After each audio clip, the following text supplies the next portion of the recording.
Welcome to It's the Coffee Talking Podcast, where two friends talk about shit that may or may not matter. But if it matters to you, it's all that matters. Let's get into it. Oh, except, yeah. See? But I got it. Grab a cup of something nice to drink and join us, because we're doing something different today. We're doing a reaction video. We are reacting to,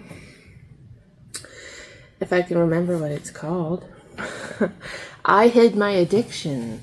Ex-addicts reveal their darkest secrets. So this should be interesting. Those of you that have hidden addictions out there. Welcome to It's the Coffee Talking. Grab a cup and let's talk about, well, everything. Don't mind me. We've all got a little guilty pleasure, right? Oh, yeah. There's as soon as the door shuts. Yeah, you put on the...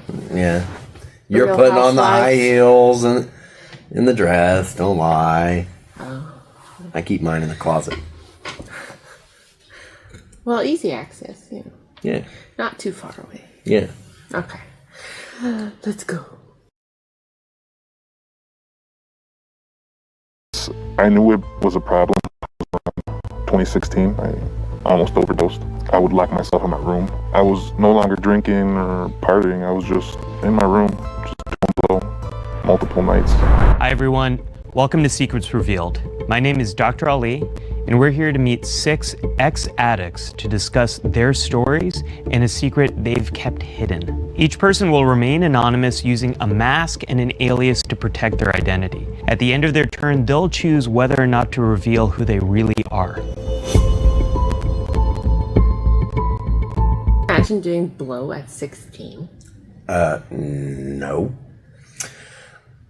That's a little overkill. I mean, in my mind, but I guess some people think that's normal. I guess. I would think that your usual, pot-smoking teenagers, maybe a little bit of alcohol involved. I feel like that's just normal rebellion. Don't do drugs, kids. You shouldn't, but I mean... So, just be responsible. If you're going to, just do marijuana. Just marijuana. Do not promote Nothing drugs else. on this podcast. They're going to do it. If they're going to do it, do a safer one. Don't just jump right to cocaine. Don't listen to Brittany. Don't do drugs. Don't drink and drive. Yeah, that for sure.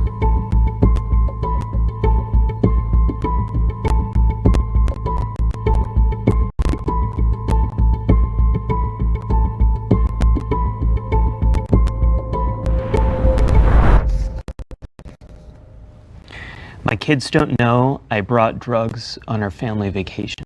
If this is your secret, please raise your hand.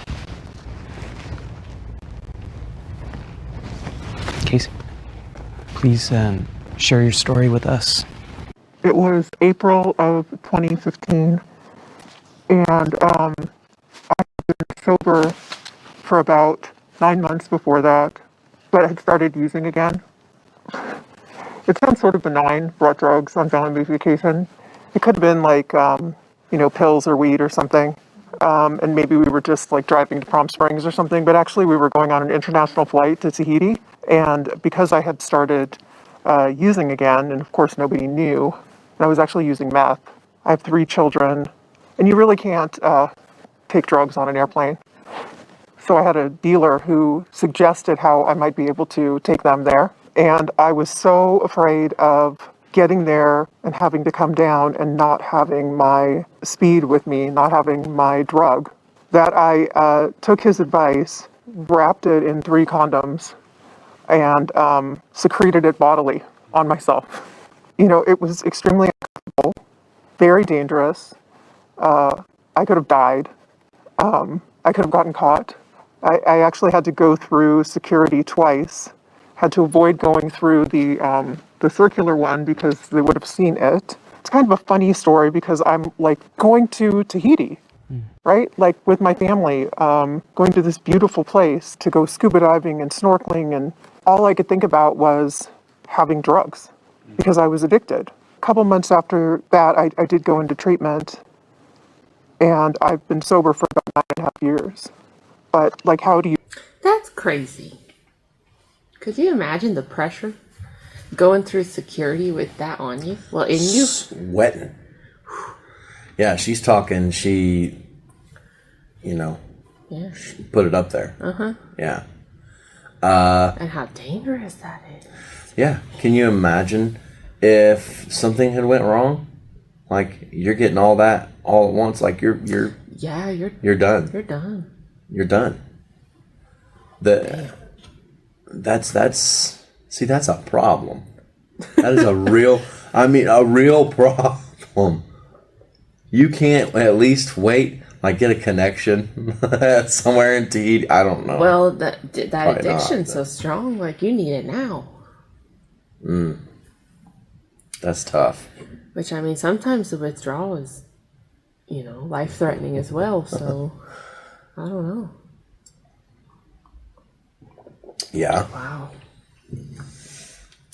You get to that point. I've worked very hard, and part of what helps is by speaking honestly, right?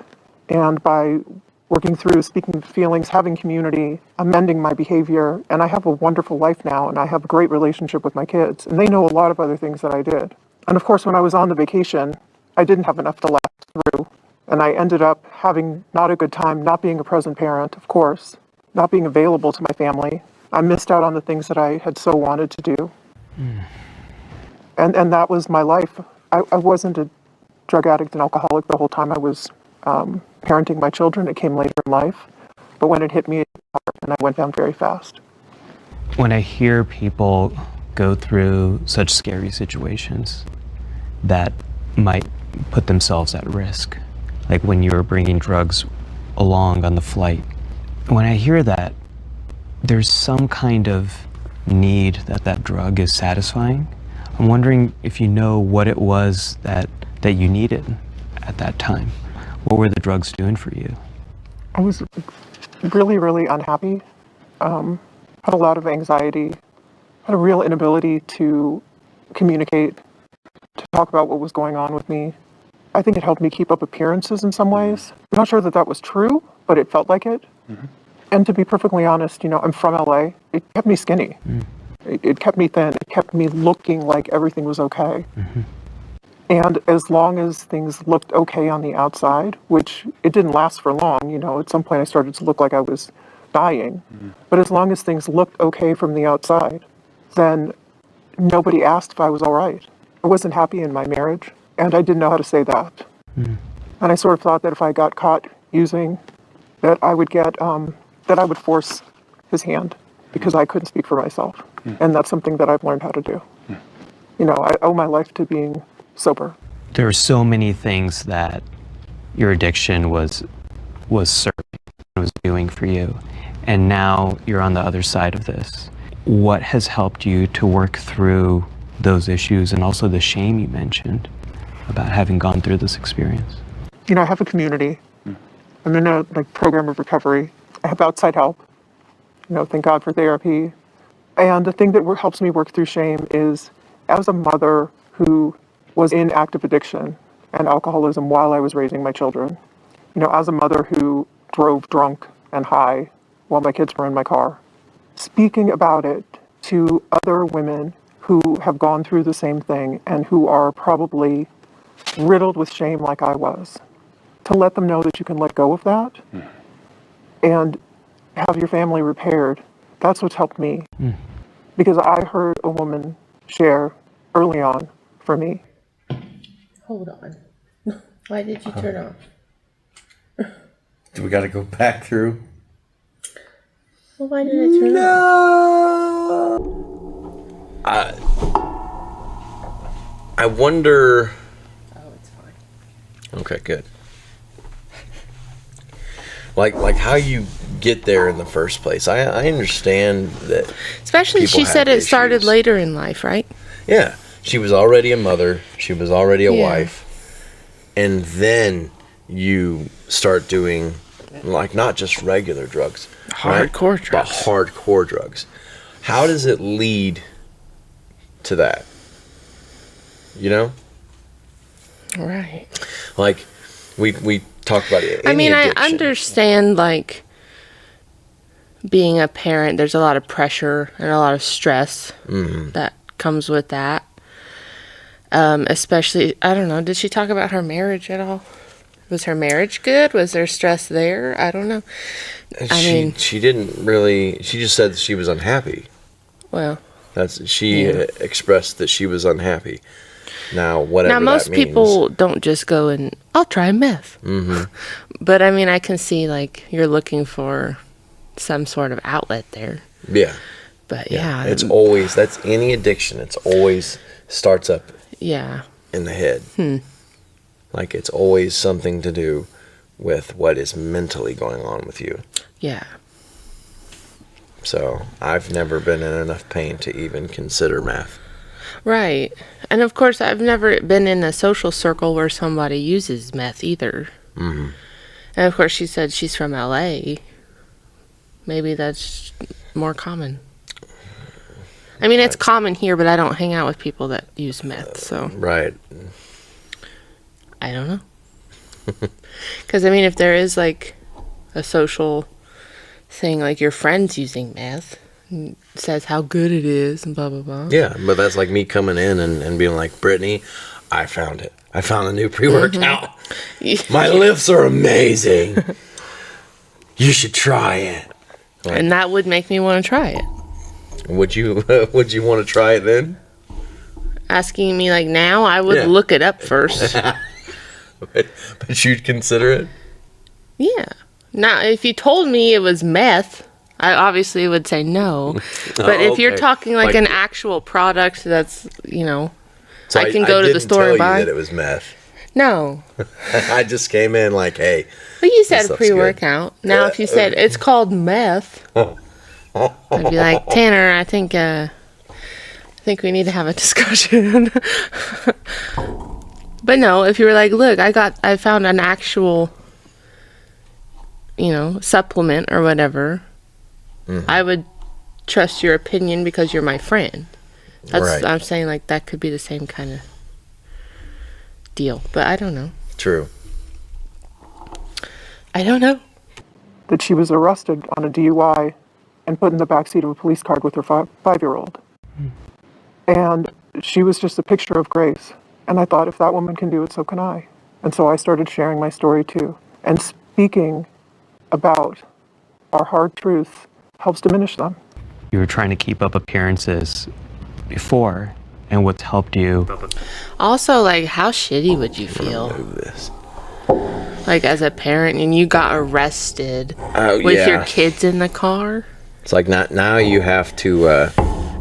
I mean, I'm sure there's a lot of guilt that you're feeling already because you're a parent doing drugs, but imagine getting arrested and your kids watching you get arrested.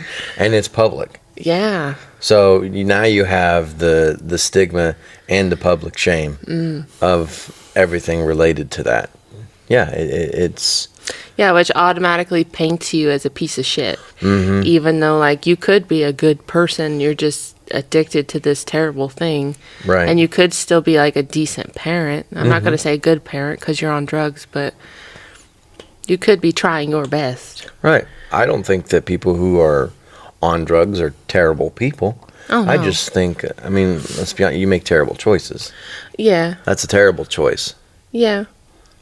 I'm talking about meth, cocaine, like all, you know, et cetera, et cetera. All that fun jazz. It's a downhill slope. Of course, choosing it to do it that first time, that's the terrible choice, yeah. Mm-hmm. Right. Once it's got you, it's not even a choice, honestly, I don't think.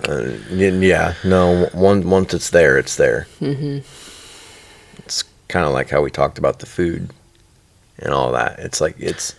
True. Yeah, although it's not as strong. Stronger, yeah. An addiction is an addiction, but like that... There's levels, yeah. That's pretty strong. Yeah. And if you already know that you have an addictive personality, which some people don't, which is fine.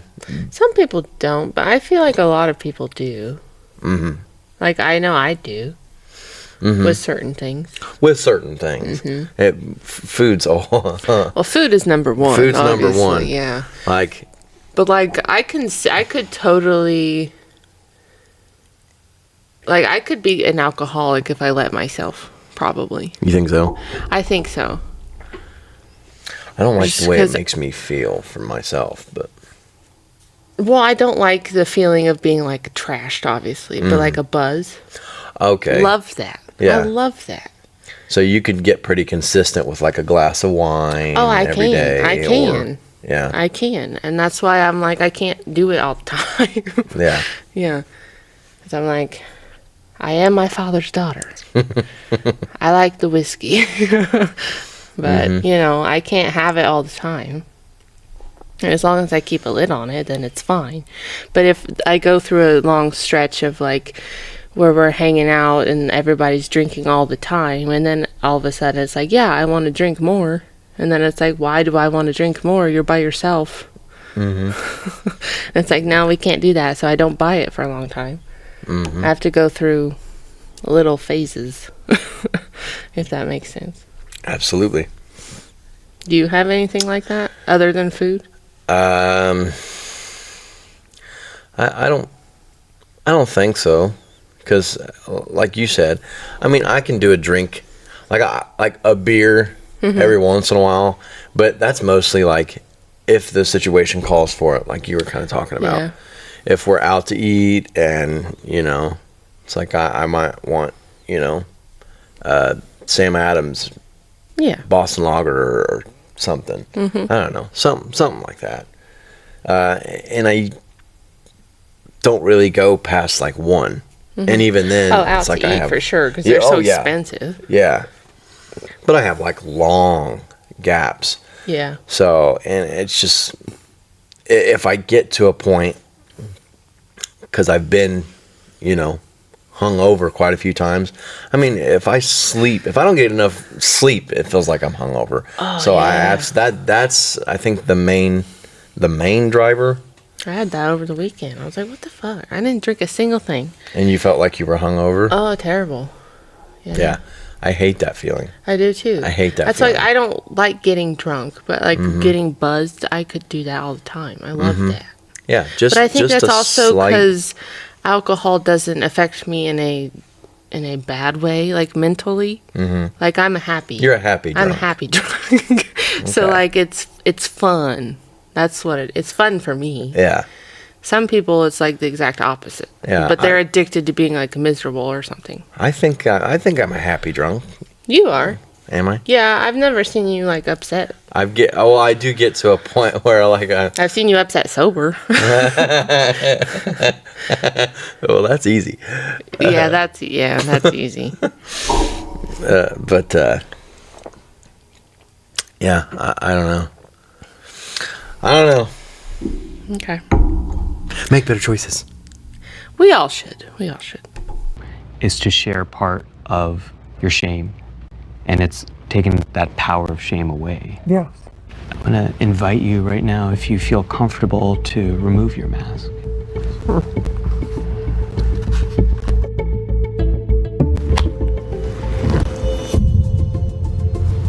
Would you feel comfortable sharing your name? Yeah, I'm Abra. Abra. Yeah, Good to meet you. thank you. Good to meet you too. What is it that helped you to decide to remove your mask? I try to be as honest as possible, and I don't have too many secrets left from my family. Certain things are private, but I don't need to keep this secret. What are you grateful for now that in the past you might have struggled with? Well, I'm grateful I went through my addiction.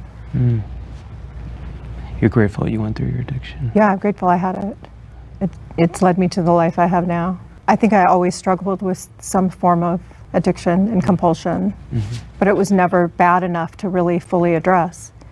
But a meth addiction really smacks you in the face. You know, you can't really hide from it. Even just being an alcoholic, like your mom, you drink too much wine or something, but when your mom is like hiding her drugs under the seat of the car and, you know, waking up in the morning and smoking meth in the bathroom. Like, I have a friend who says that like meth is the fast lane to recovery, right? You like, you can't hide from that kind of drug addiction, not in the position that I was in. There was not a choice for me. At the time that it came to a head, there was not a choice. I did not want to lose my family. Did not want to lose the relationship that I had with my children. I did not want to lose that love. If you could go back and tell your daughter what you were struggling with on that trip, what do you wish she had known about her mom? I think I think they knew that I was unhappy, that I was sort of beat down, that I was just struggling to keep it together. And, honestly, it's too much for a child to have to handle, and she handled a lot. She really has handled a lot, and she's an amazing person. And I mean, I have 3. I always talk about her. She was the youngest. She was around the most. But I have 3. My son's getting married at the end of the month. My daughter is my 2 daughters. Like, I am so grateful I didn't miss that. So grateful I didn't miss out on seeing my kids become these amazing grown-up humans. And I'm so grateful you're able to share that with us. Thank you. Sure. Thank you so much. So you talked about keeping up appearances, and I'm wondering back then, what did you think a good mother looked like? What did you think a good wife looked like? What did you think a good woman looked like? Being a good mother meant being very involved with her kids, taking them to activities, having friends. But really, I just wanted to be present for them. And, being a good wife was really about looking the part. It's not how I feel now, even though appearance is important to me. But what's more important to me now is to be available, to have an open heart, and to be present for the people around me, to be able to give and receive love. But it's hard to think back to that time because the things that I did to try to be a good mom and wife were not what was really the most important.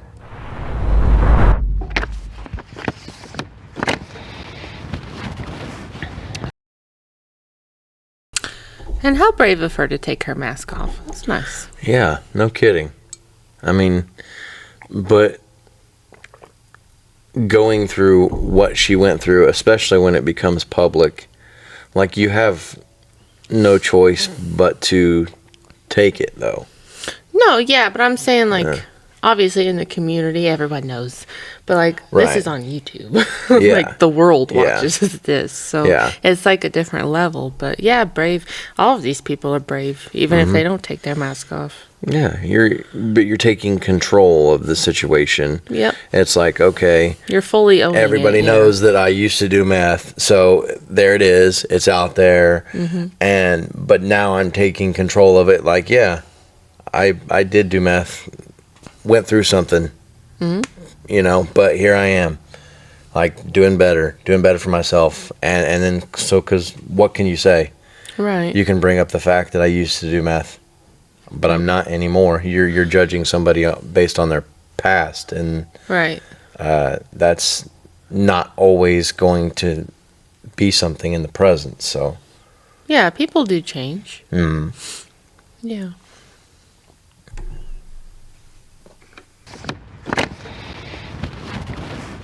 I became addicted to coke while working for a drug cartel. If this is your secret, please raise your hand.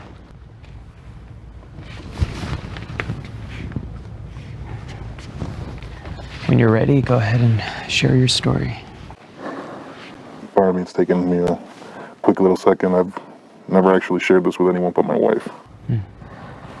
I had a very strong addiction to cocaine. It started back in 2007 while I was living down in Mexico. I was actually a lookout for one of the most powerful drug cartels down in Mexico. And my boss at the time gave me a nice little ball. I didn't know what it was, and called it perico. He gave it to me to, help me stay up. So naturally, I was on the lookout, had to, watch military movement and rival drug cartel movement for 12 hours in a secluded spot. So I would stay awake. My shift was from 8 p.m. to 8 in the morning, and then we would swap out with the next person. I did a lot. It kept me up. It gave me a nice little energy boost. And I got addicted to it. You know, from then it just really became a party drug. Having that lifestyle, naturally involves, women. So I partied a lot with women. It was very fun. I left Mexico, what was it, 2010? I believe I, came out to the States. And naturally that drug found me, Well, I found it. As a person with addiction, you always find your way. And like I said, I used it for a party drug throughout the years. Once I knew it was a problem was around 2016 when I almost overdosed. I would lock myself in my room. I was no longer drinking or partying. I was just in my room, just doing blow multiple nights. Get panicked, feel because of the lifestyle that I live, someone was looking for me. Yeah, when you have to hide that you're doing it, that's when it's a problem. Well, that's when you know it's a problem. Yeah. Yeah. Although I get what he said in the beginning. Like, I could see where that would slip in because doing that job? Yeah. You're working for the cartel. Yeah, like, so you're this gonna... is important. Yeah. Like, for me, like, if I'm... Yeah, like, you fall asleep, you're dead. That's dead. Yeah. Like, so, very easy solution. Yeah. Little ball, done.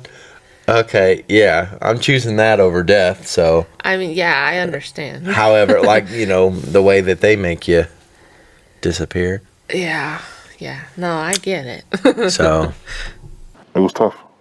During that time, I did have a son. Well, I do have a son. But unfortunately, my partner at the time had to, face the consequences of what cocaine, turned me into. Turned me into a real violent person. I did strike her in her face. Something I'm not proud of. But coaches made everything easy for me. I was homeless, lost my job. It was honestly I hit rock bottom. It was strangers that actually helped me out. I was able to land a really decent job. I met my now wife at the time, and honestly, it was because of her, the way she was, that just helped me push through that addiction, and she was literally my guardian angel because of her, I turned my life around. We got two kids, beautiful boy, beautiful girl, and I feel because of that addiction, I learned a lot of myself. I learned the person I don't want to be and the person that, I am now. This is your first time sharing the secret with anyone beyond your wife. That's correct. First time sharing with a group. What helped you to make that choice to share it with us today? I know there's a lot of people out there, struggling with not only, coke addiction, just addictions to drugs to themselves. A lot of people maybe in worse situations that, I've been in. And I guess I'm just here to let them know that, change is possible. You can be right at the bottom, but that's where you start to grow to be able to blossom. It just took me that, to learn and, change is possible no matter, what you're doing, where you've been. As long as you want to change, you can do it. You mentioned that you find your way to the drug, and I'm really struck by how you weren't asking for that first hit. You weren't reaching for it. Someone gave it to you. Who do you hold responsible? Well, at this age, with the experience, and everything I lived through, I hold myself responsible because ultimately I'm the one with the choice. But at the time I was young, I was just, being out there, discovering life. And, this person who was an adult, was my boss, a police officer. He knows what that was going to do to me because that's what they do to a lot of younger people. They're just easier to control when, they can supply you with something, you rely on them. So forever, I always thought of that person, responsible. But as an adult, I'm responsible for my actions, and I hold myself responsible for that. And now, given Any thoughts? Easy to get into. Yeah, and his boss was Very, a police very officer. easy. Yeah. So, working for the cartel, your boss is a police officer, you're young, and I like how he said that. It's like when you're young, it's easier to control. So let me get this guy addicted to some sort of drug, and then that way he has to keep coming back. He's doing what he's told. All that good stuff. Yeah. I mean, young people are easier to control anyway, so imagine getting them addicted. It's easy work right there. Because at that point, he's just like, whatever I got to do to get to the next one. Mm-hmm. Right? Yeah. So, yeah. The perspective you have, the wisdom you've gained, the love you've found. If you could go back and tell that younger version of you a message that he needed to hear, what would you tell him? That's a good question. I'll just let him know that, he's not alone. That there will be someone out there in the future that will love him very much, and, they will change for that person. But just go straight and narrow. It's not worth it. Obviously, I went through a lot at the time, and just thinking about that young man who went through all that hell, I would just point him to the right direction and just let him know this isn't worth it. Carrie, I'm wondering if at this point you would like to remove your mask. Based on where, my addiction started, and for, other stories, I would like to remain anonymous. And I really appreciate you sharing with us and helping us to learn a little bit more about you and your story. I think it has more to do with the cartel. It has more to do with the cartel than anything else, because, Yeah. I mean... Yeah, and good on them for not pressuring him to take it off either. Right. Well, I mean, I don't think anybody else... At that point, I think I'm any of the rest of... I'm like, well, my mask stays on, apparently. Well, who knows? It's too late for the... I don't know. The mom, I don't know. They might take theirs off, huh? Who knows? Who knows? Who knows? Thank you. I'm imagining you in 20 years feeling safe, feeling like you are living in a world full of light. What wisdom does that version of you have to share with the you today? Well, that's actually a very tough question, because I feel that I'm already where I want to be. I feel like the old version of myself would think exactly what I am now, maybe just a tad little wiser, because I know life's beautiful. Based on everything I've been through, my addiction that, I overcame. I was addicted for 9 years. I didn't share that earlier, but, just being clean, being able to, see life at this perspective, it's beautiful. Getting, to go home in a house in the suburbs with my beautiful wife, my kids, it's just everything. I'm content where I am now. My addiction to porn led to physical cheating. If this is your secret, please raise your hand.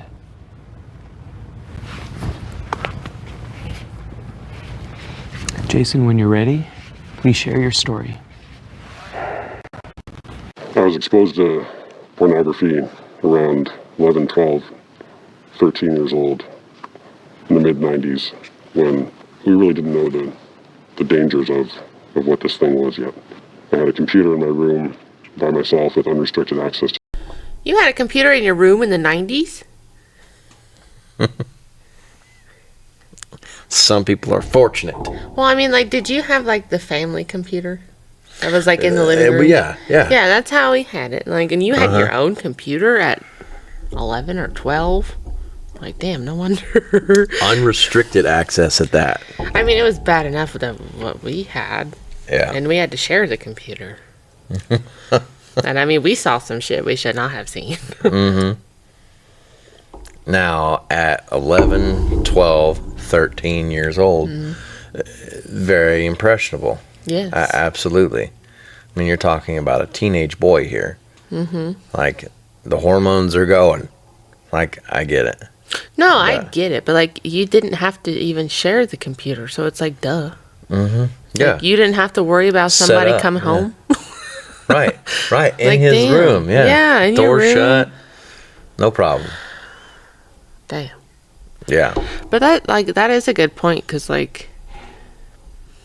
The internet changed so much of like our brain chemistry, let alone kids today. Oh, today it's a billion times worse. Yeah. I mean, because it's just like, there's your computer right there. Yeah. Like you're walking around with a computer in your pocket. Yeah. Phones, at iPads, any given time. Yeah. whatever you want. Yeah. Yeah. So if you're not paying attention to what your kids are doing, not saying they're doing anything bad, but sometimes they can stumble across something bad, and by then it's too late. And like, yeah, once they know that it's there, that it exists, it's like game over. And I stumbled across pornography, and I had no idea what it was. But what I did know was it felt really good, and it felt really bad and shameful at the same time. I didn't tell anybody. I didn't even have the words to describe what I was seeing or what sex was or what it meant. So I did what I knew how to do best, which was to stuff it down, just deal with it, and I hid it for a long time. Throughout my teenage years, I used pornography relatively regularly. I always said I would stop when something happened, when I graduate high school, when I get a girlfriend, when I get married, when I have kids, whatever it is. But the when kept coming, and the behavior never stopped. I got married when I was 26 years old and willed myself into stopping pornography while I was dating my now wife and during our engagement, and thought I was good, as though getting married would fix it. But it didn't. And about a year into our marriage, I started using pornography again, and I physically cheated with multiple other women during the course of my marriage, which is something I never thought I would do. The pornography was something I thought I could manage and keep it under control, and then it just exploded into, well, this isn't working anymore, so let's see what else is out there.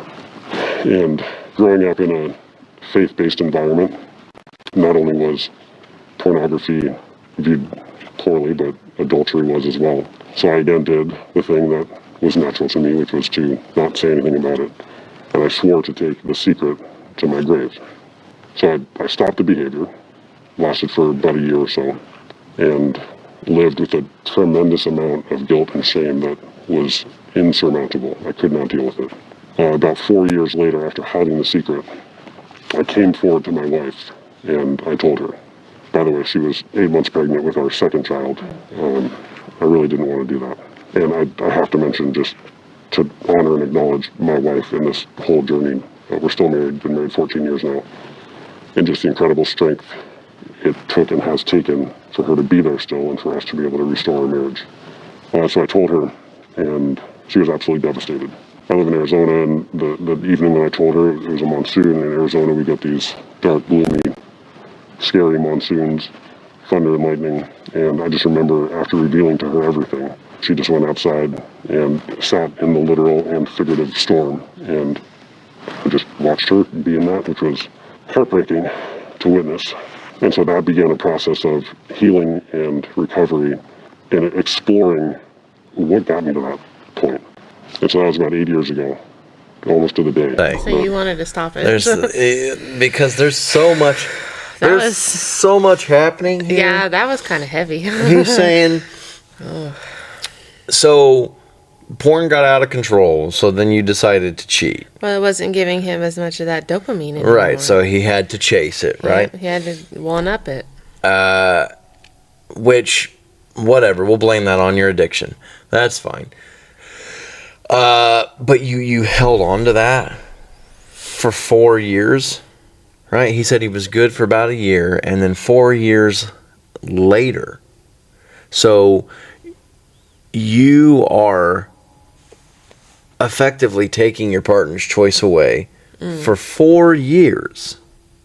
Okay, it's one thing to be like it happens, and then immediately you tell them, right? So at this point, now we have a decision, like, can we work through it? It just happened. Or, like, do we need to separate? Shit. Like, they have a choice.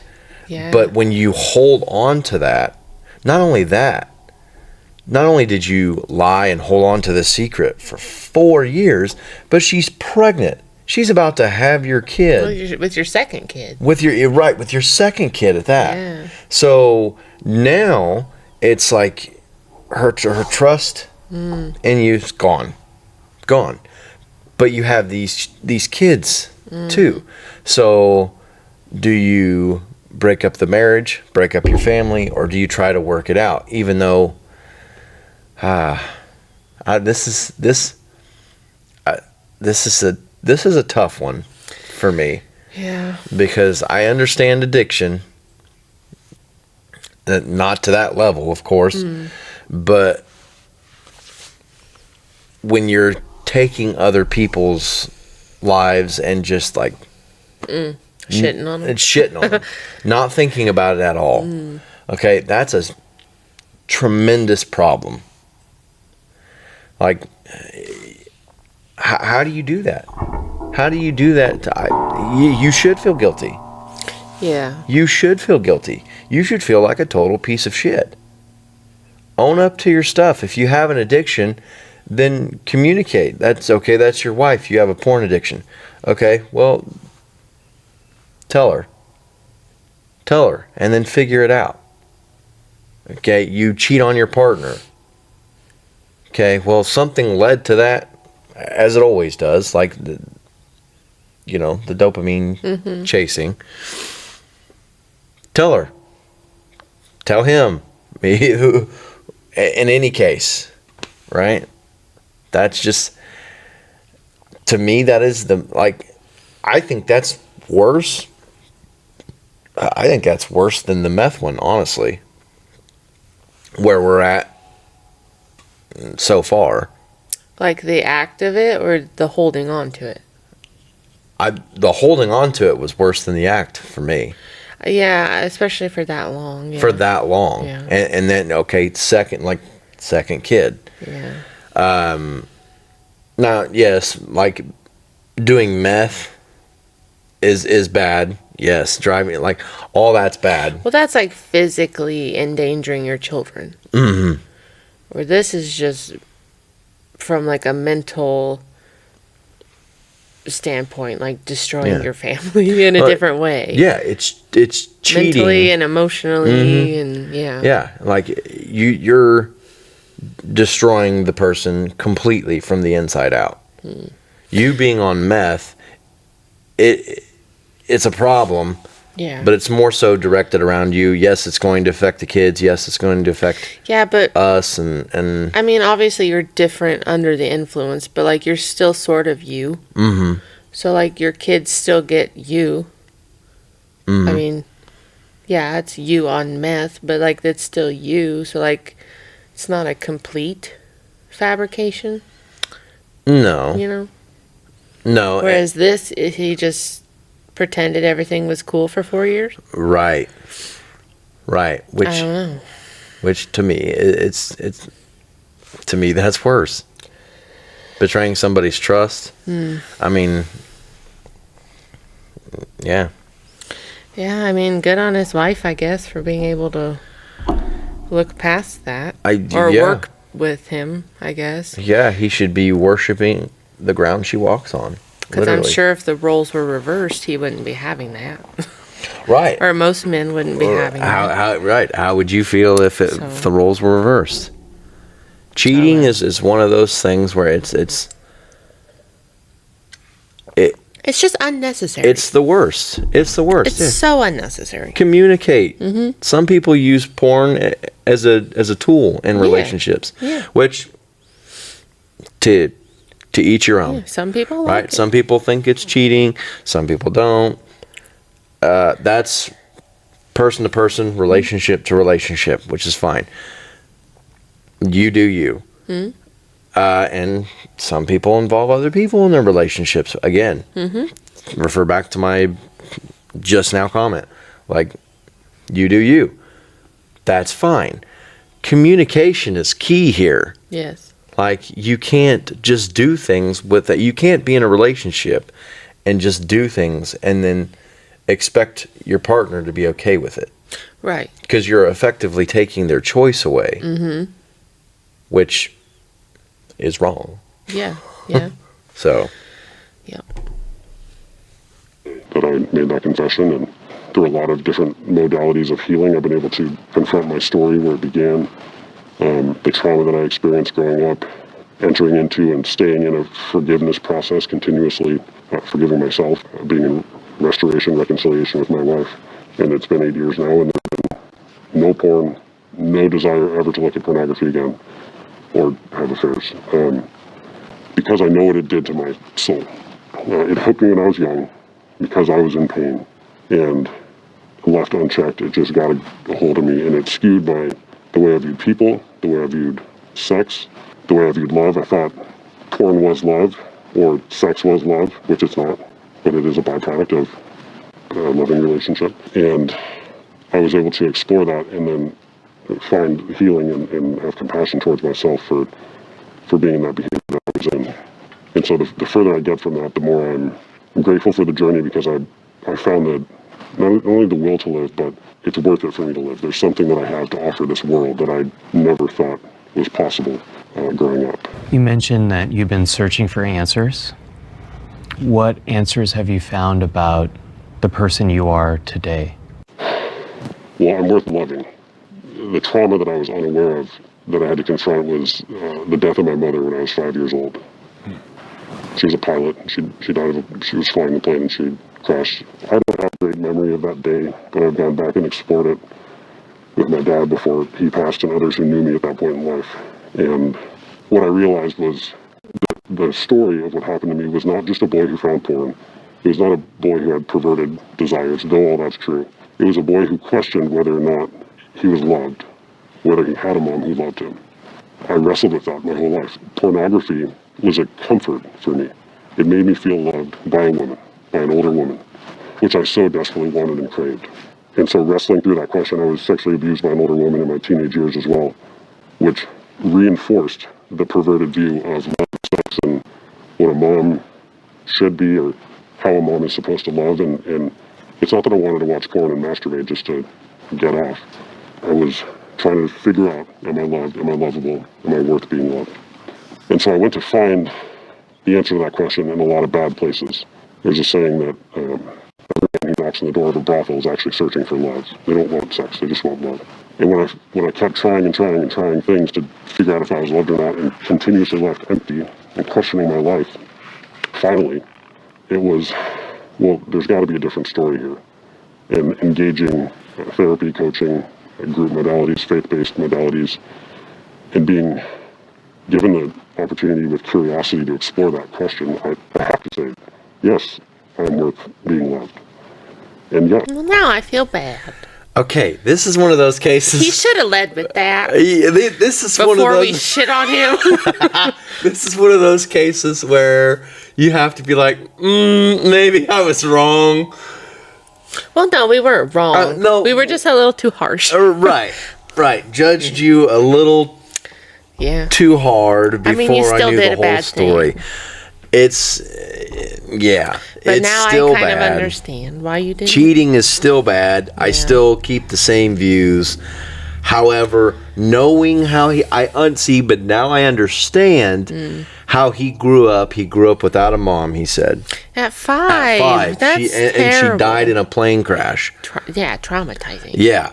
So now you're growing up without a mother, so you're searching for that mother that you lost. So he's using all of these things. Well, and you're like starting to go through puberty, so you're already like attracted to women, and then you're just getting so confused. Yeah. And then he was molested as a teenager by a woman. So he was like he was saying, he was like, I was getting the sex part confused with love. Now, the only issue, okay, all of that is bad. The only issue that I will say from the knowledge that we now have, is when you became an adult. When you became an adult and you got married, because that's like, you're searching for love. He didn't love himself, clearly, but you got married. You got married, so you're essentially saying that you didn't think your wife loved you, and maybe you didn't love your wife, because you're still searching for that love. Yeah, maybe he just didn't like accept that somebody loved him. Right. You know? It's the acceptance part that he didn't fully grasp, because you're still searching for it. Here's your wife, and you're still doing the porn thing, and okay, well, and now you're choosing infidelity because you're still searching for that thing, which is right there. Now, I'm not in the relationship, so I don't know what their stuff is like, right? Correct, but in theory, they could have communicated and, you know, discussed how he felt and stuff. Could have been, and maybe, you know, again, now that we know the whole story, him coming to his wife, I still can't get past the 4-year secrecy thing. It's like that's a long time. The cheating is bad. It's bad, and he said he cheated for like a year. Like, so like it wasn't just one time. Did he say he cheated for a year, or was it he took a year off, or like it was a year of nothing? Oh, I took it as that went on for a year. Okay. I mean, I don't know. We'll find out when we watch this whether we were right or not. I mean, that's what I got from it. I could be wrong. We do know that he kept the secret for four years. I remember that. So that part is the worst of it all for me. But I get it. But I understand where he's coming from. Yeah. So judged a little too harshly. Yeah, I feel bad. I there. feel bad for him. My bad. That's all bad. That's terrible. Yeah. Terrible. So. Also, he's very tall. Did you notice? Kinda. Wow. Well, what does that have to do with it? I just noticed that he was tall. That's all. He's much taller than everyone else. Watch. My mom did love me. His knees are like way above everybody else's knees. Look at him. He's a big guy. Oh yeah. Give love is directly proportional to my ability to let love in, which was foreign to me because I was so caught up. Hold on. So what do you? You're saying he's taller? What does that have to do with? Nothing. It was an observation. Just random. Yeah, I just noticed. She's implying that tall people are cheaters. No. I'm joking. Anyway. I just observe it. It was just random. Yeah. He's a very tall man, clearly. Which was or everyone else is real small. It was too painful to let people get close. So I'm going to keep him over here, even though I'm wanting to pull him close. But when I realized or was challenged just to be loved, to let myself be loved, to receive love, that changed everything and answered the question, yes, I am lovable, yes, I'm capable of love, and I have a lot of love to give. Each and every one of us is wired for connection and for finding love for ourselves and for others and to be loved. And if we don't have enough of that, we'll find it in a drug, we'll find it in shopping, we'll find it in porn, we'll find it in some kind of addiction. What do you love about yourself now? A big heart. Another way that this manifested throughout my life was I was a arrogant, contemptuous a-hole, to put it nicely. And I didn't like, and still don't like, that part of me. And I've grown to have compassion for that season, that story, because it's not because I was an a-hole, though I was, but it was just me operating out of my pain and my hurt. And so now, I do love that I get to be a gentle, loving, bold, courageous person. And it's through my suffering that I was able to find that and experience what that could look like. And so I've really grown to love that through that pain and hurt, I have the capacity to come alongside other people and try, I'm not perfect at it, but to try to be with somebody in their hurt and their suffering to show that there is hope for a different life, a different story. Because it's worth it. It's so much better not living under guilt and shame and addiction. And so even sometimes when I think to myself, is this too good to be true? How did this story happen? Like, well, it has to be. It has to be true because a life that's worth living, in my experience of my life, was so hard to get to, and now it's like I'm grateful for every day that I have. Yeah, obviously, I relate seeing that struggle and about how it skews love and intimacy And at times, it makes you depersonalize people. And you come in with the expectation of intimacy or something like that, and you don't get that. And then it could make you as a person just throw your hands up, walk away. I just have a computer, so why do I need to try? Why do I need to care about you as a person when I can just get what I want on demand at the press of a button? And that leads to a lot of danger. And overcoming that is, anyone who does that, it's commendable to take the more difficult path. I'm wondering if at this time you feel comfortable removing your mask. Yeah, I'd be happy to. And would you like to share your name? Yeah, my name is Austin Hamilton. Austin, it's good to see you. What was it in this moment that helped you to remove your mask? The years of hiding, keeping a secret, in my experience, is just not worth it, the consequences of that. And I try to live my life now sharing my story to offer hope to other people, to maybe inspire somebody to be courageous enough to speak what's true for them or to speak their experience. And pornography, sex addiction, whatever you want to call it, lust, it's not talked about enough. Certainly not from, we'll say, the people who are teaching our kids, whether that's a parent-child relationship, schools, educators, politicians, media. There's way too much out there of what true love and sexuality is not supposed to be. And getting back to, okay, well, how can this look? But engaging that with kindness for the story. Like, it's so easy to judge somebody, especially somebody with some sort of sexual deviance or whatever. It's easy. But having kindness and care and compassion as we get the stories out there, as I learn to get my story out there. Again, it's not about a boy who found porn. It's about a deeply hurting boy. It's something that I can't not share it. The greatest lie I ever told myself was, up until a couple days before I told my wife, I would say, my mom died when I was 5 and it hasn't affected me. And that's the reaction I always got. It's like, oh, okay. But I was too scared to confront that lie. And so having the permission to do that allowed me to have that care and compassion. And I think that's needed. It's impossible to be courageous without also being scared. And I really appreciate the courage that you've brought to this moment and sharing this with us. Doesn't mean I want to share or it's easy sharing, but I'm going to do it anyways because the outcome is always better. If you could have one conversation with your mom now, what would you tell her?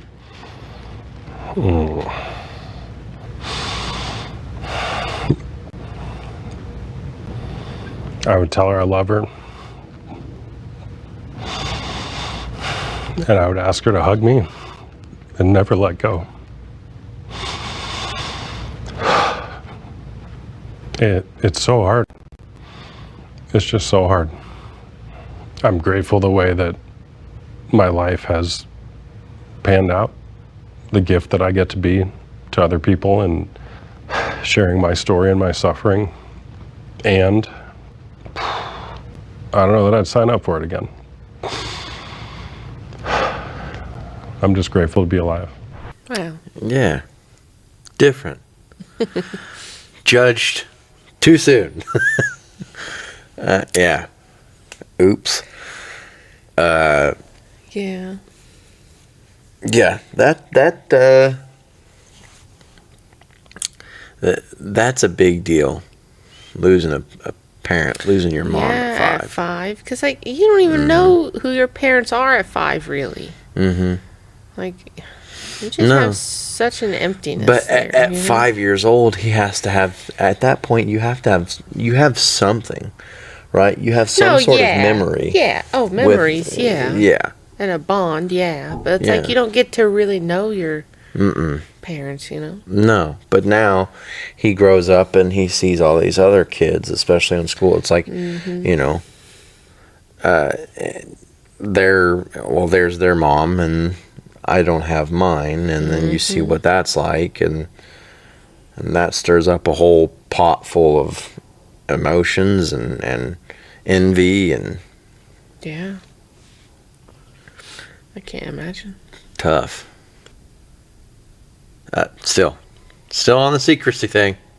Well, no, yeah, I mean, but he still. didn't do a good thing, but No, you didn't do a Yeah. good thing, but I understand yeah, where you're coming from now, and I can understand it through some compassion that, like, okay, like, that sucks.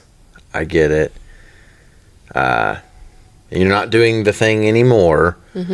So, yeah. And you could tell, well, all the people so far anyway, that they've really like worked through their shit because they're very articulate about it and very thoughtful about it. yeah. Moving on. Moving on.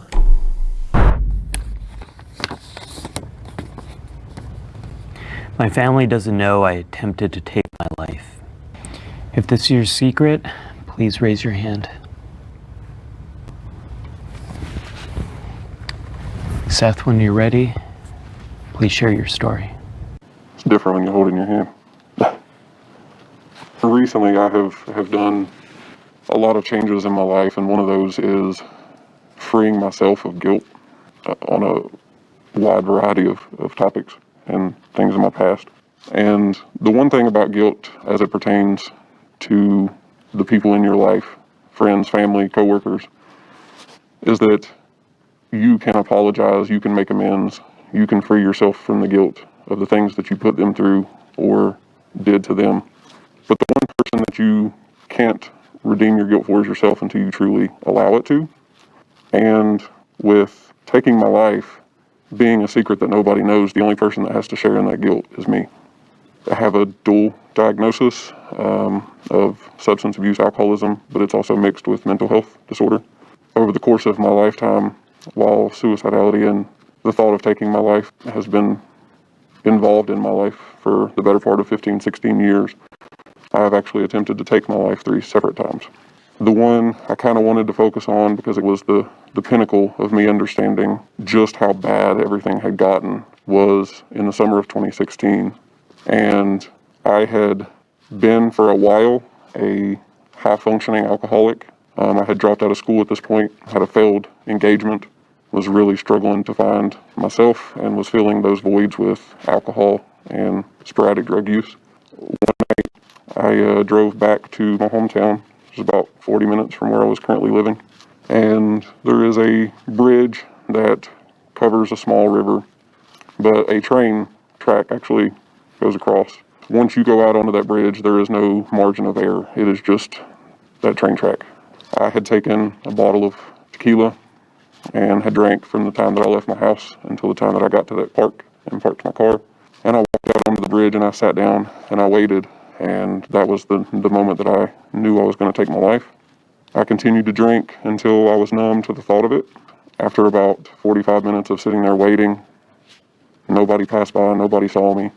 I finally heard the train coming, and I stood up and I stood on the middle of the track. And as the train turned around the corner and headed my way, I took one last thought to myself, as if this is it for me, if this is where it ends.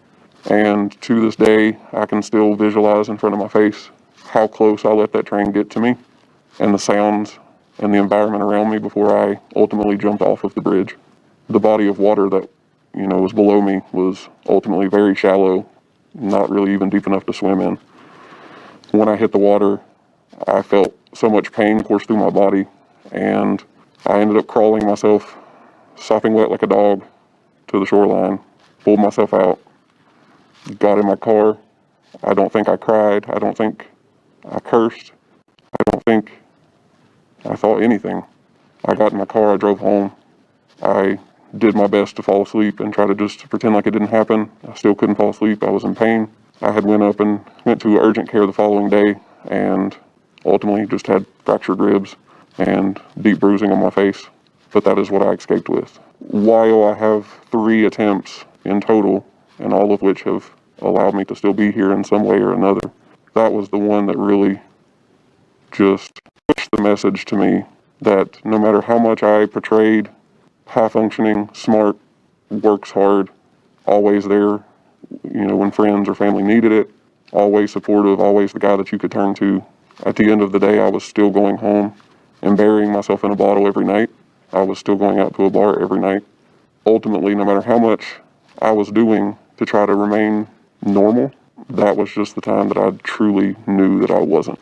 While it took me a little bit of extra time to grasp that situation and get my life together, at least my version of together, I became sober in 2019. I was sober for 4.5 years. I did relapse, and then I have been sober again for a little over 1.5 years. So, wow. That's a lot. That's heavy. But at the risk of sounding insensitive, you tried 3 times.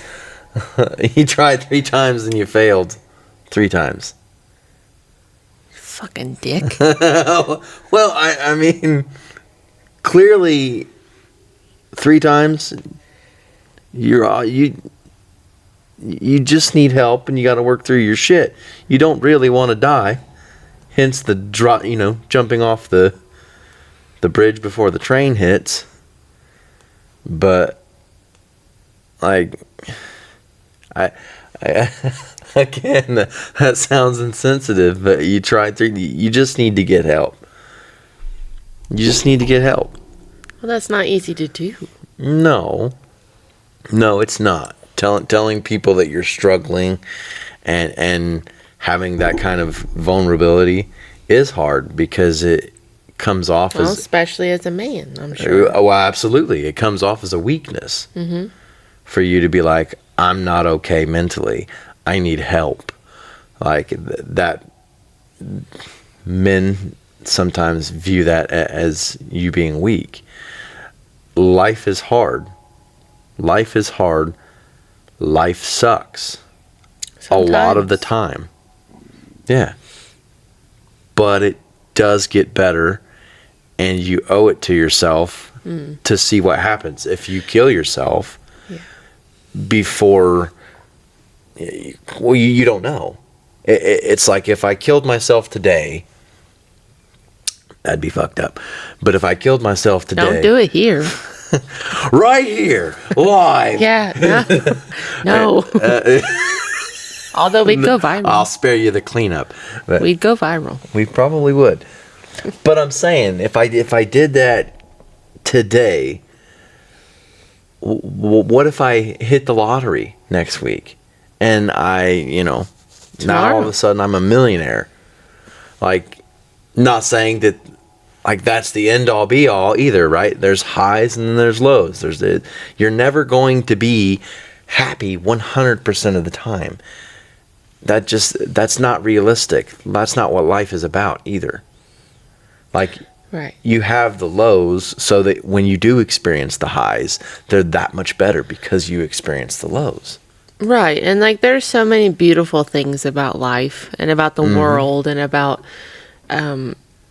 just living in general. So like, don't rob yourself of that, because there's so many beautiful things to experience, along with some terrible ones. Absolutely. And we're all going to have some terrible ones, but yeah, there's just so much room for beauty and joy and fun and happiness, and like, don't let the terribleness ruin all of that. Yeah. And don't let your brain's an asshole.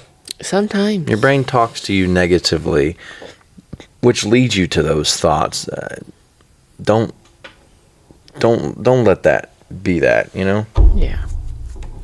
I can reflect and attempt to make amends to friends and family and everybody else involved in my life for the things that my actions caused to them. But this is one of 3 that people don't know that affects me, and creates an unbearable guilt that I have to take accountability for and finally own it. That would be hard. You're the only one that knows about it. Like, so, right. And he said, so is this his coming out situation? Yeah, nobody knows about it. I wonder if he's gonna, I don't know. I wonder if he's gonna reveal. But that would be rough, having a secret like that. Oh, absolutely. That would be rough. I understand. I mean, obviously you don't want to just tell people. No, it gets overwhelming, and it's like, we've kind of brushed that too. I don't know. I mean, I would assume some sort of depression. Well, he said mental. He didn't go in depth on exactly what mental disorders. He's got, yeah. I assume that's in the mix somewhere. Yeah, but some people had that feeling of, like being in the water and you're like this. You're drowning. You're drowning, but you have just enough to where you can breathe, right? And it's just a feeling you can't escape. But I mean, you got to dig yourself out. Ultimately, like, you are responsible for that in the beginning. There are people and tools there if you ask for it, but you have to be open to the fact that, but you have to take the first step. Like, nobody knew that he was going through all this stuff. Right. So him coming on here and talking about it is a big step. Yeah, it's a huge deal. Yeah. You were suffering with a lot of pain. What was hurting you? I think there's been moments throughout my recovery and journey that it's changed.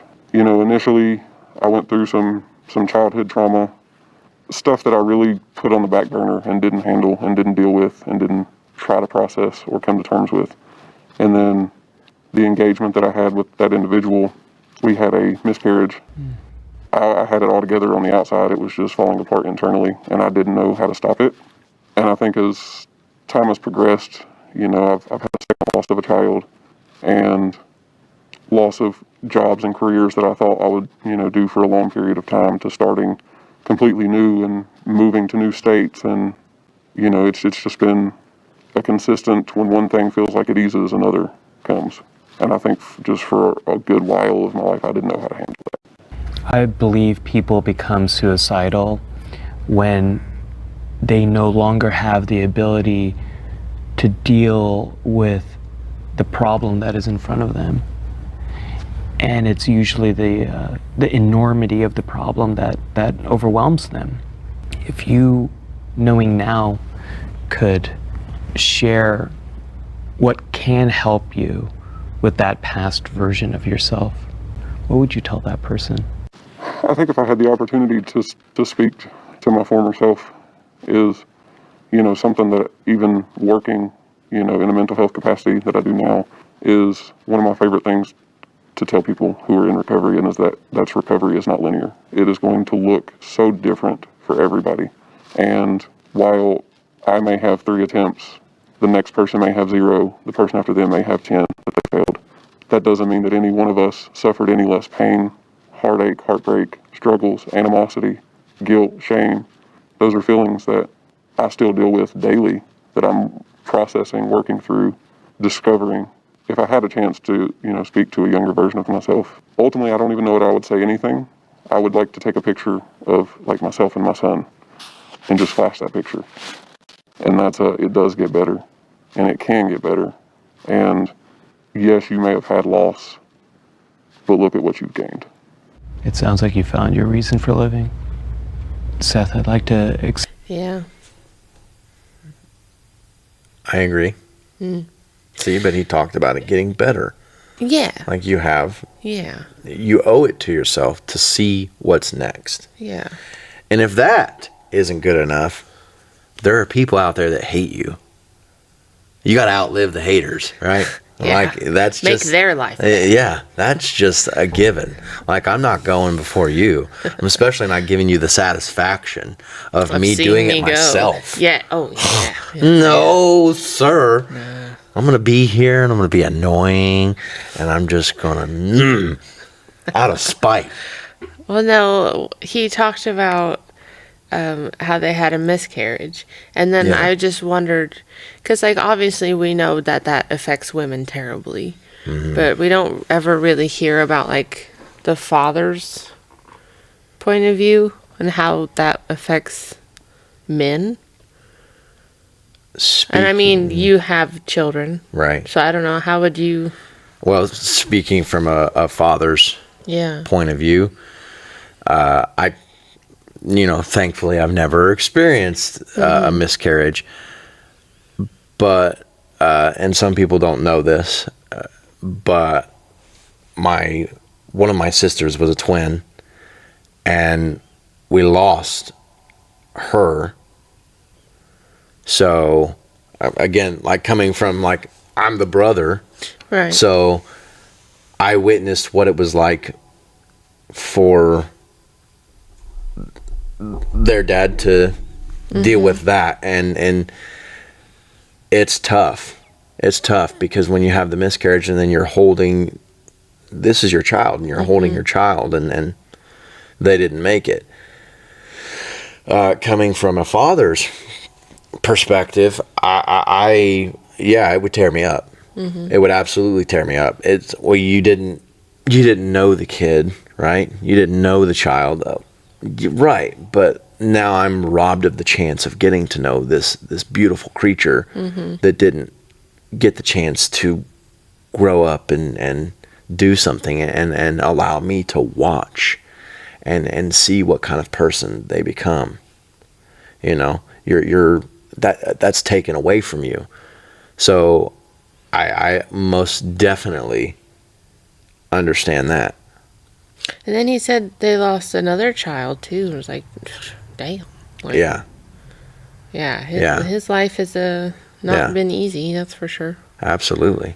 And we've all experienced loss, but there's nothing like a parent losing their children, Right, whether it's a miscarriage, whether it's like years afterwards. I mean, that is...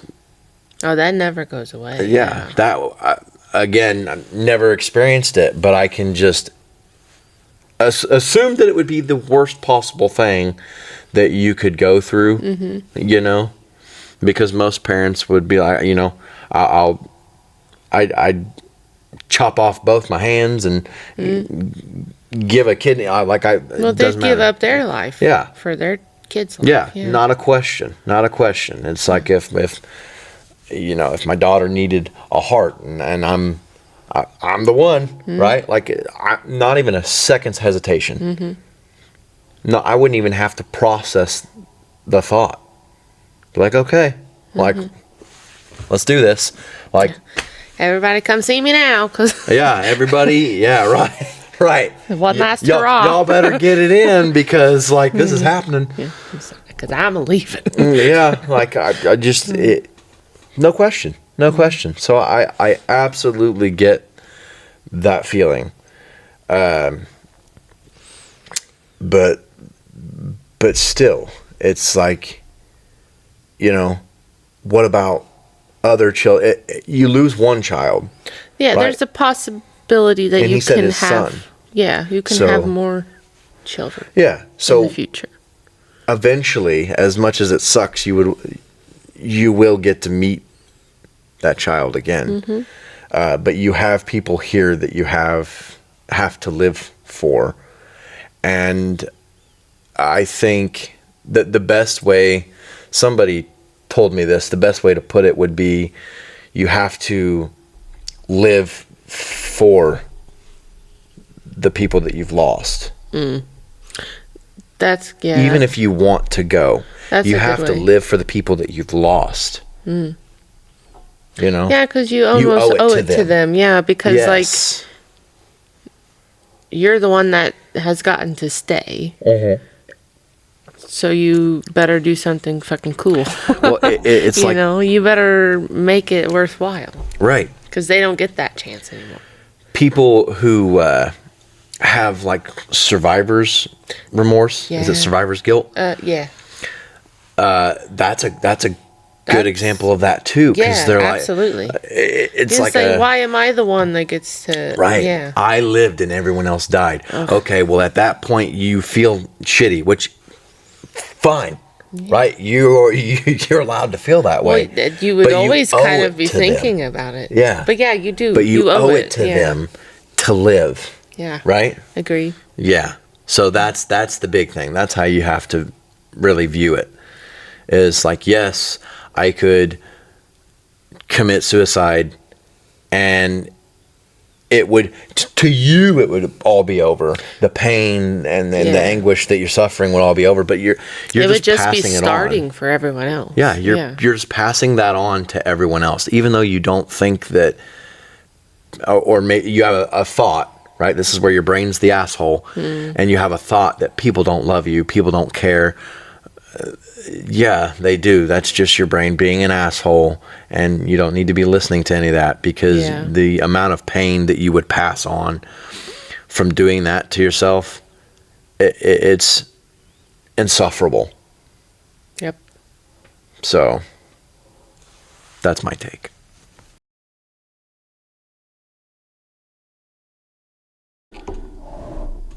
Wake up. Wake up and put some Colombian coffee in your cup. You're retiring because it's your old age. It's your birthday. Oh, yeah. My birthday today. Big 3-4. Yeah. Well, old ass. 24, but... Anyway. Recording? Yes, okay. Shall we continue? An opportunity to you to take off your mask if you would like to at this point. Yeah, so not gonna change for long now.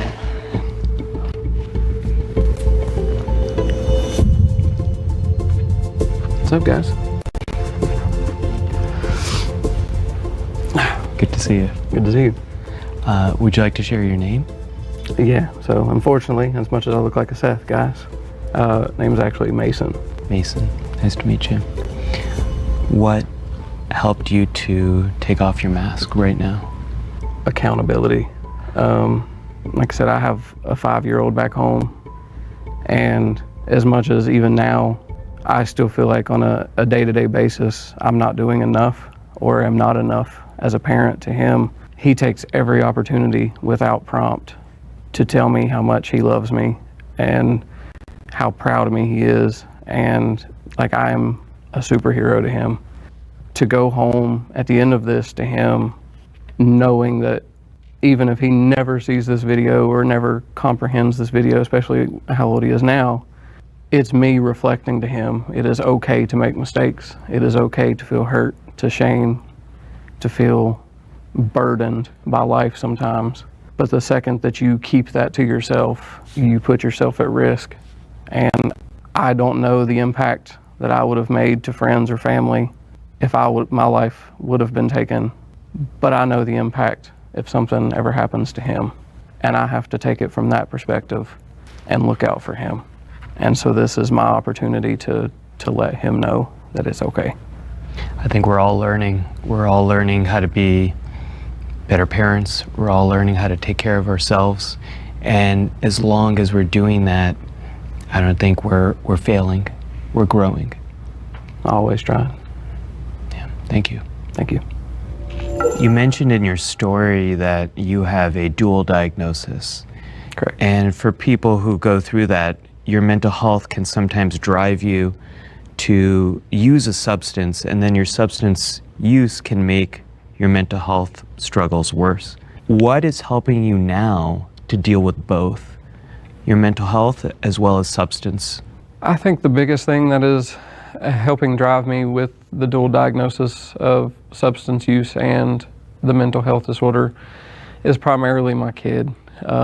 He has become the focal point of everything that I do, through the good and the bad and the lessons that I have to learn and the experiences that I'm still progressing through that I'm not potentially handling correctly or having issues with, or still having that trauma fuel the unhealthy response. At the end of the day, I know I have a little boy who looks up to me, and he is the driving factor. I spent a long time working in warehouses and food industry. It wasn't until within the last 2.5, 3 years that I switched over to working in mental health. Started working with adolescents. I now work with adults in crisis who are coming to our services with a variety of mental health disorders and substance use disorders and addictions, and you know, it may fall into that gambling or porn or alcoholism or whatever the case may be, and to be able to take everything that I have experienced and went through and fuel it into potentially changing somebody else's outlook. If I can just remotely be an influence on somebody else's future to be here, it's worth it to me. I slept with as many as 4 people a day. I slept with as many as 4 people a day, including coworkers, while at work. Please raise your hand. If this is your secret, please raise your hand. Before we go to judging. No, I'm just saying, like, when did you have time at work? I'm not judging about it. Oh, okay. But, like, ain't you working? It's like... Because that... What, you've done that? That's impressive. But no. That is impressive. Never gotten that close. No, that is impressive. work. At work, while you're working. That's skill. Well, hold on. We don't know what her job is. Well, that's true. So, Must have been very quick and kept yeah. Or she's in the industry. Fair, but then why would that be a secret? That would be hilarious. Oh, we'll find out. I don't know, but yeah.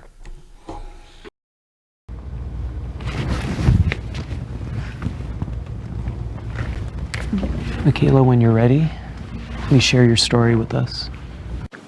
So, when I was really young, I was abused by a family member. That family member I grew up with, and nobody in the family really knew about it except for me and that member and their sibling. They introduced me into adult content. They showed me a video. I was hooked on it. I was doing a lot of things that children shouldn't know, all by the age of 5 and 8. By the time I was about 12, I lost my virginity. I was sleeping around. By the time I was 15, I realized I had an addiction. I was watching My Strange Addiction, and I saw that people can get addicted to anything. Before that, I just kept telling myself that it's not an addiction because only drugs and alcohol, that's all you hear in media, cigarettes, stuff like that. So I didn't know that a person can be addicted to porn or sex or anything like that. Eventually, I started hearing about it a little bit in the media, off and on. It didn't help that my mom would question why I was the way that I was, and she put me down. She told me how terrible I was. I was on birth control, so it didn't really make anything easier. It just kept me from getting pregnant. Eventually, I was able to stop. I managed to get myself to stop. I guess it's because I got disgusted, and I stopped for a very long time. And I think that's what kept me straight for a few years until I lost a friend. After I lost that friend, I went back. That was really hard. So after that, things got really difficult with my mom too. So I'd start sleeping with coworkers. I'd start sleeping with random people. I'd even get off of work and then they would order me an Uber and I'd go to their house. And I just kept sleeping around those people until eventually I ended up getting a therapist, and I started talking to my therapist and I started reaching out. Then I started healing myself again. And it subsided for a very long time. I ended up with a boyfriend who I'm with now, and things are good right now, but also not the best. I still have a porn addiction. I still watch it a lot, more than I'm proud of. I do still find myself like struggling with it, but I think I'm getting better. I'm at least understanding it, and I'm stopping. It seems like for you, sex was a way to feel good, and it gave you pleasure before it gave you that feeling of disgust after. What is giving you pleasure now in your life? I got away from my mom, and I now live with my boyfriend. I'm rebuilding a lot of my relationships that were destroyed over that period of time. Some people I let go, some people I still keep, and I'm learning about how to set healthy boundaries for everybody else, and including myself. I'm learning to hold myself accountable now. A lot of the times I just kind of blamed the addiction all my life. So I'm learning how to understand that. I'm getting really close with I'm finding my support system and leaning on them more. I just wanted to say I think it's incredibly brave to tell your story. It's not often women talk about porn and sex addiction and things like that. I know that particularly in my addiction, I watched a lot of porn, and it's not something that I like to talk about or am proud of. So I really appreciate your bravery. Thank you. I'd like to give you an opportunity at this point to remove your mask if you'd like to.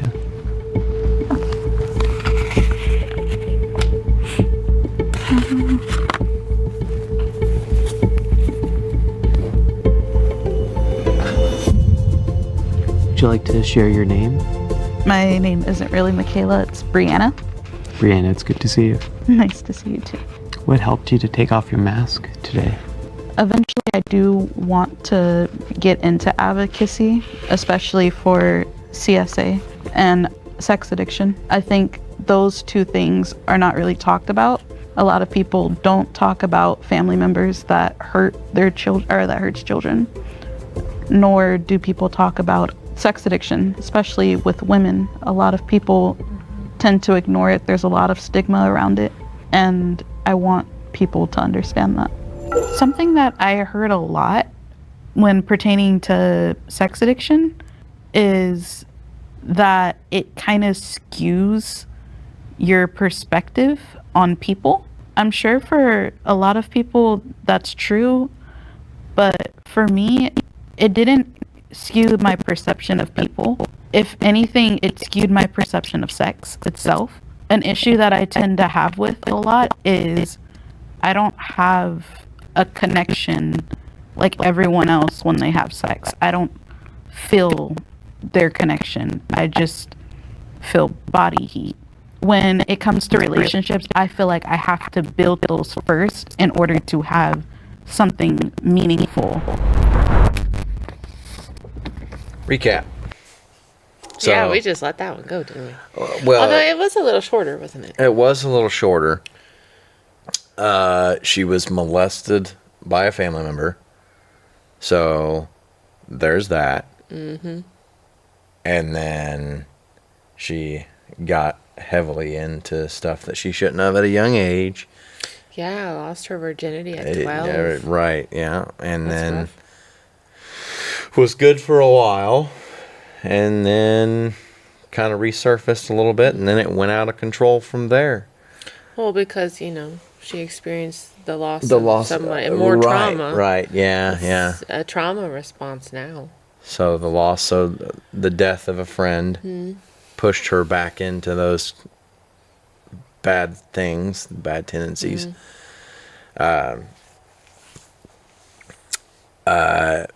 Being molested, it's like they say, it's always the people that you think aren't going to be the problem.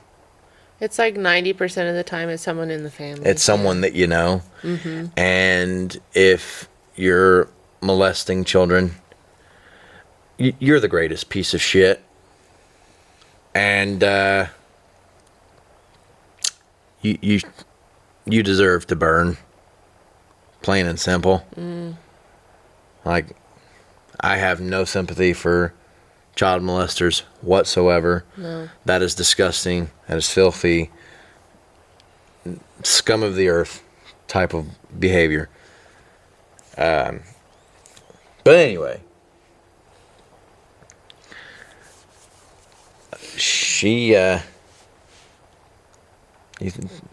think it's pretty valid how she feels? I mean, I don't know if it's not a competition. Well, of course feelings are valid. Well, I mean, I wonder if she's sitting next to the that's true. sex They are addict sitting guy. next to each They're other, sitting right next to each other. And he's probably thinking, I win. Well, yeah, he's probably like, how many have you? Yeah. Right. No, they're probably not. It's not a competition. No, it's not. No. But I mean, they have some things in common, obviously. Yeah. Well, it all comes down to trauma and then them having the inability to work through that trauma. Well, because a lot of times at the same time of being young, going through puberty, and just being human. Mm-hmm. All of that mixed together is just gonna make things worse. Mm-hmm. And you're young, like you don't said. know how to handle those kind of things. Right. You don't know how to like, process who does, that. But, yeah. So. Yeah. Yeah. I was addicted to porn while preaching purity. If this is your secret, please raise your hand. There's a lot of porn addiction. There's only one left. We know who you are. Patrick, when you're ready, if you could share your story with us. It was around December of 2005 that I was first exposed to pornography. See, in my house, we had HBO, and we also had the little Jubilee channel. Depending on the time of the night, you'd find out what's on, and, 12-year-old kid, oh, what's that? That's exciting. That's interesting. And you don't really know what you're looking at or what's really happening. Your body's changing, but it's nothing that a child should be looking at. I was raised in a religious family, and I was very astute. I knew all my books of the Bible before I knew my alphabet. 4 or 5 years old, reciting all of them. But by 2006, people had noticed that I had a talent for talking about what's going on in the Bible, and they actually had me preach. I was a child minister. I traveled this country actually preaching. It was strange. People wanted to watch this 12-year-old kid tell them about Christ. And was I really deep in the throes of it at that time? Well, it was still something that I did. You go home at night, the doors are closed, nobody sees anything going on. You go to, channel 84, depending on the time of night, and stuff that kids shouldn't see. And you don't know how harmful it is at the Don't put children on a pedestal. Mm-hmm. You're going to fuck them up. Mm-hmm. That's culty behavior, and don't do it. time. But over time, it becomes more apparent, and you know what you're doing, especially if you're reading a book that's telling you not to do it. The Bible also says not many of you should, seek to be teachers because teachers will be judged more strictly. And I would go out, I would travel, they would pay me, 12, 13-year-old kid, and I'd give these amazing sermons and have to look at myself and know what I was doing and know that I couldn't stop doing it. And I actually, it made me not like me. Because whether or not someone believes it or not, if this is what I'm telling people to do, and I know that I personally am not doing it myself, what does that say about me? It would eat me alive from 2005, 2006, all the way up to 2011 when I stepped away from the faith entirely. I felt like a big pile of wasted potential. Let's just fast forward to 2017. The addiction was there, and I wanted to figure out how to get away from it. And nothing worked. I would see the way of escape. You can stand up, you can go for a run, you can call a friend. You don't have to do this. And you as you're doing it, you know you're not spending your time the right way, and you know this isn't good for you. That's not real love, that's not real relationships. That's not what real people look like and how they act. So I had to figure out how to stop. And my methods to try to figure out how to stop led to even worse things. So I'm going to say, well, I'm not going to watch this sort of content. I'm only going to watch this sort of content. But somehow, the things in your algorithm get more strange and, I'm ashamed to say, even more violent. And when you find those things being pushed in front of you, maybe you don't notice what you're clicking on. It's still ultimately your fault, your responsibility. But when you stop and think, wait, did I just watch that? Or did I just think I was entertained by that? It makes you think terrible things about yourself, what kind of person you are. What was a moment where your perspective changed?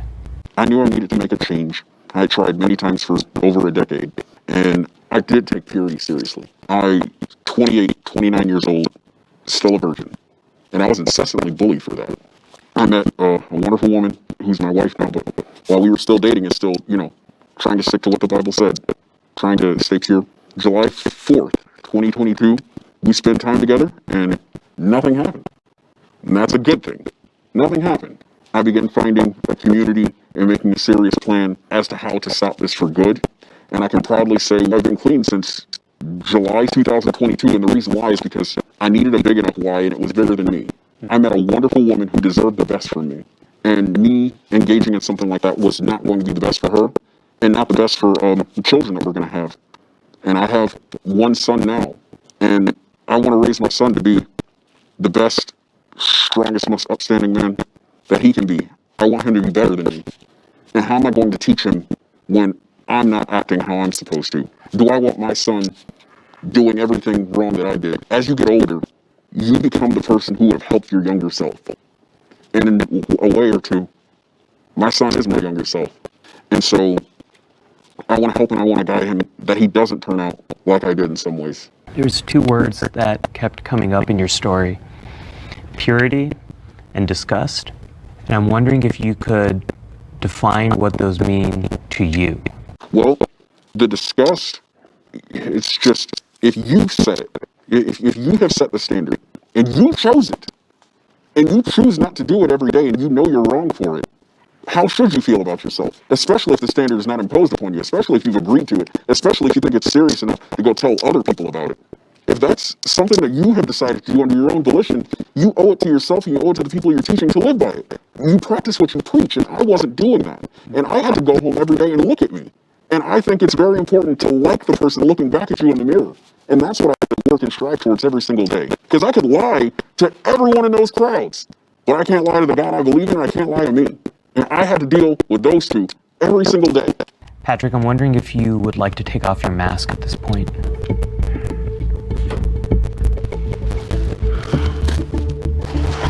I don't know if I want to, but I don't know. We'll do it. We'll do it because, yeah. Would you like to share your name? My name is Marcus. Marcus, it's good to see you. Pleasure to meet you as well. What led to your decision to remove the mask? The book I read says the truth will make you free. And I think there's a lot of people behind a mask right now who don't tell people that they're struggling with this and want to stop. There are some people who just like watching it, okay, but there are people who don't like, they continue to do this, and I want them to know that they're not alone in this, and that they can get out of this, they can find the big enough why, and if they face the truth, that truth will make them free. I think you're right. This is an incredibly common struggle, and I really appreciate you bringing truth to your struggle. I think it's going to help start the conversation for a lot of other people. If you're a minister now, and a member of your congregation, a 12-year-old boy, came up to you and said they were struggling with porn, what would you tell them? As a minister now, if a child came up to me telling me that they struggle with porn, first off, I would thank them for telling me, and I would congratulate them for their bravery. And I would let them know that a struggle like this, a demon like this, is just something that cannot be fought alone. So I would let them know that they've actually made the right choice by telling me. And then we can go into the steps to ensure this thing can't get further control of them. But they've already done the right thing. I would congratulate them first and foremost. At this point, I want to give anyone who hasn't taken off their mask one last opportunity to do so if you would like to. I appreciate everybody, sharing your stories, very inspiring, and I know you guys must be very proud of yourselves with how far you've come. But unfortunately, for a matter of my own safety, I cannot remove the mask. And so much of what we do when we have experienced traumatic events is try to find safety again, trying to rebuild a sense of safety. So I completely understand your decision. Thank you. I want to thank you all so much for taking the time to be here, finding the courage to share your story, and leaving us with so much to think about how we can help each other and how we can move forward. So thank you for being here. Thank you for sharing. Not a single person is involved in the cartel besides that guy. So I understand. No, dude, you don't. You don't. They gonna kill me. They gonna kill me. For being here, thank you for sharing. Thank you. Thank you. Thank you. So many people are carrying a pain inside and suffering alone. And of course, substances, porn, anything really can offer us a quick way to end that suffering. But it doesn't solve the suffering. So much of our world has moved towards instant fixes, but there are no instant fixes for the pain of being a human. The only way through is to share that pain with others. And together, we can find solutions to these problems. Thanks for being here with us, and I'll see you on the next one. That was good. That was good. That was good. For this last guy, though, I can only say, out of all of them, I think I judge him. Not that I'm trying to be judgy or anything, but just for that in particular, I judge him the least, because you can't hold a kid accountable. He's saying, so he was a preacher, he was going around and he was doing all these things, and you feel bad, of course, because you're preaching this, but you're doing this, right? So you're doing the complete opposite. But as a child doing those things, I don't hold you as accountable as, let's say an adult, right? Now, he said he stepped away and then he came back. So if you're an adult and a preacher, that's entirely different. Like when I was growing up, we went to church, and the church that I went to, there was a youth pastor that he would, it's the same situation, except he would preach about all these things, but the whole time he was actually cheating on his wife. So, and I'm not sure the duration of like how long that transpired, but it's like, yeah, you're going to be judged heavily when you're an adult and you're doing these things, especially if you're a teacher or a pastor or like someone in authority. Yeah, right. In those types of positions, you're setting yourself up to be judged more harshly, because you should be. What you're doing is important. So if you're going to live that way, then you need to truly live that way. Not saying that you're not going to have your own struggles and things that you're dealing with, but if it's something like that, then you need to step away. As a pastor, and you're dealing with something like that, you need to step away from whatever you're doing, because you can't 100% be over here preaching, don't do this, but meanwhile, as soon as the door closes, I'm doing all of these things. No. And the moment everyone finds out, your reputation is... Well, and a lot of these super mega church preachers are just like that. They're fake as hell. Well, I don't getting away with it. Want to out anybody, but somebody we went to school with is in a similar position as well. Oh. Won't out anybody, but... No, tell me later. Yeah, when the cameras aren't running. Yeah. But yeah, it's a similar situation. Yeah. They were preaching all this and that, and then they were doing things they shouldn't have been, or they said some things that they shouldn't have said, and it got out to the public. I'm like, well, that not only did you ruin your career, but like you ruined a lot of chances to. Like for the next thing that you're doing, like nobody wants to deal with that. Nobody wants to be a part of that. Right. So.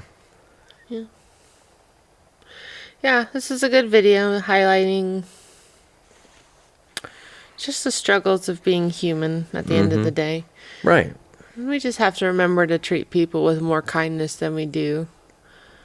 And remember that everybody's going through something you don't know about. And treat them accordingly. Yeah. You never know what somebody's struggling with. Even though they look fine and they look normal on the outside, on the inside they're screaming. Yeah. Right? Yeah. So, like you said, some compassion and a bit of understanding. Yeah, goes a long way. Yeah. Well, if you have enjoyed this reaction style video, let us know. I enjoyed it. And we will do more of these probably.